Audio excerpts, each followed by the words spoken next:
Do you ever feel like life became a race you never agreed to run?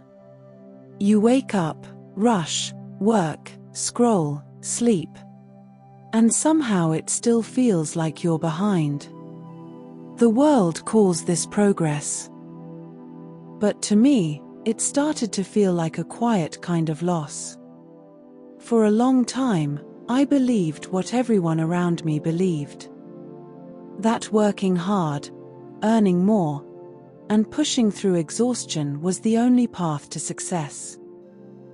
I thought peace would arrive once I'd done enough, earned enough, become enough. But peace never came. Because it doesn't wait for us at the end of the race. It lives in the moments we keep running past. There's a cruel trick built into modern life. We're told to trade our time for money, our health for status, and our calm for productivity, and then use that money to buy back the very things we lost along the way.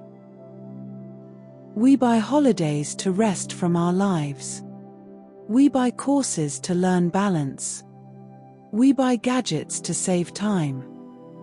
But the one thing we can't buy back is time itself.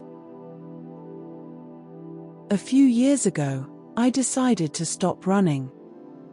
Not because I'd won the race, but because I finally understood that nobody ever does. I began to work less. I earned less. And yet, strangely, I began to feel richer. There was fear, of course. The kind that whispers, "What if you can't afford this? What if you fall behind?" But underneath the fear was something else. Relief. For the first time in years, I could breathe. I could wake up without dread. I could notice the sun moving through my window instead of the time on my phone. When I slowed down, my mind did too. The noise faded. And in that silence, I began to remember what I'd been too busy to feel. Money is necessary, we all need it to live. But somewhere along the way, enough became a moving target. We learned to chase pay rises, promotions, bigger homes. Because that's what everyone else is chasing too. But each time I reached a new milestone, it brought a smaller burst of happiness. And a longer list of new expectations. We trade our health for wealth. And then spend our wealth trying to buy back our health. That's the great irony of the rat race. I used to believe financial security would make me feel safe. But I realized safety isn't something you can store in a bank. It's what you feel when you finally stop running. When I chose to live with less, I didn't feel deprived. I felt free. I stopped thinking in terms of how much can I afford, and started asking, how much do I actually need? When I was searching for a new home, I made a different kind of choice. I didn't look for something bigger or impressive. Just something good enough, comfortable enough. By choosing not to stretch my mortgage to the limit, I saved more than money each month. I saved time. Because every dollar you don't owe is a little piece of your life you get to keep. And that choice gave me something I hadn't felt in years. Lightness. The feeling that my life fit me again. We're taught that hard work builds character. But what it often builds is fatigue. Chronic stress. Sleepless nights. Tension that never leaves the body. We push ourselves to afford luxuries that are meant to heal us. Gym memberships, weekend getaways, supplements, therapy. But if the pace of our lives is the problem, no product will ever be the cure.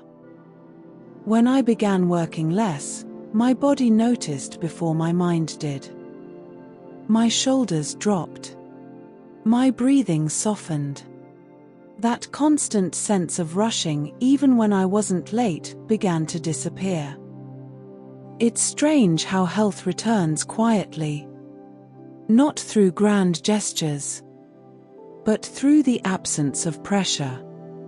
The greatest luxury is waking up without anxiety about the day ahead. Looking back, I wish schools had taught us the real lessons.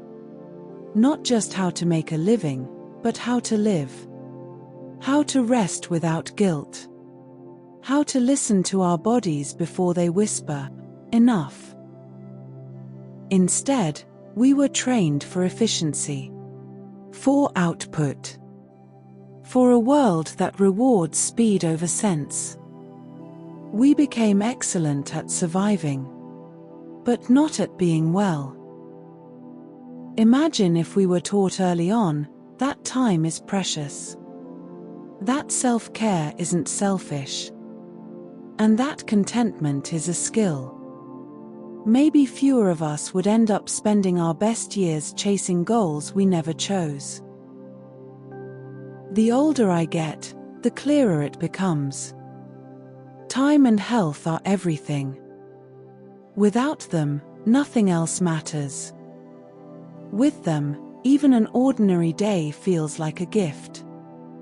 Every hour I don't sell to stress or obligation is an hour that belongs to me. To walk, to rest, to think, to simply be.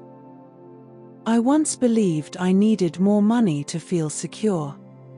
Now I know that real security is a quiet morning with coffee, a healthy body, and a mind that's not constantly on alert. When you take care of your time, you take care of your health. And when you take care of your health, you reclaim your life. Slowing down takes courage. It means facing silence.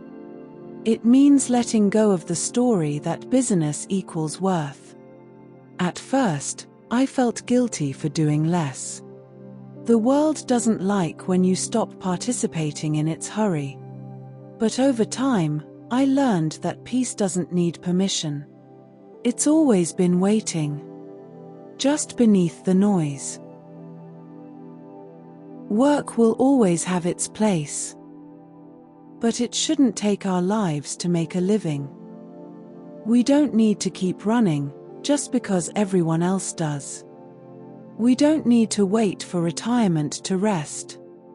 Sometimes the bravest thing you can do is choose enough to decide that your peace, your health, and your time are worth more than everything you were taught to chase.